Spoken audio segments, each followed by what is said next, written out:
If you're looking for the most cinematic setup for the Insta360 Ace Pro 2, then this episode is definitely for you. Just stay tuned and you will see lots of interesting. In late December 2025, I had a chance to review the new photography kit that was presented by Insta360 for Ace Pro 2 that included the new photography grip, as well the pocket printer, but also the set of different lenses.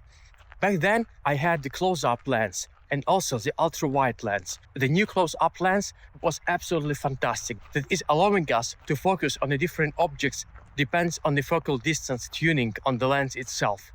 As well, we had the ultra-wide lens with absolutely fantastic field of view up to 189 degrees. I have reviewed also separately this lens in this episode that will appear in the top left corner of the screen. I took it with me to the mountains and also to film this fantastic city Granada in Spain. But today's episode is about the true cinematic lens. It's an anamorphic lens. It was also developed by Insta360 at the late 2025, but I didn't have a chance to test it back then yet. I got it just approximately 1 month ago and I had it with me for a few different destinations in the mountains or the sea, as well for the city street vlogging. After watching this video at home what was filmed on Ace Pro 2 with a new cinematic lens, I found that the quality is exceptional. Even when I compare with a professional anamorphic lenses that can be attached, for example, to iPhone or Xiaomi 10 Ultra, I found that Ace Pro 2 produces absolutely excellent quality as for the action camera. Just one little thing to remember, when you attach the cinematic lens, just don't forget to go to the menu in the Insta360 Ace Pro 2 and select the correct lens that's been attached to the camera. Otherwise, the Leica Ace Pro 2 will not be able to adapt the view properly. So instead of going deep into technical details, I would rather show you what was filmed and how you can edit it. Just keep watching and enjoy these movies that I prepare for you.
Just let me know in the comments, guys. What do you think about this cinematic anamorphic lens? Would you like to try it? Would you like to use it? And if you enjoyed this episode, just don't forget to hit the like, subscribe, and I'll see you soon on the next one. Cheers. Bye.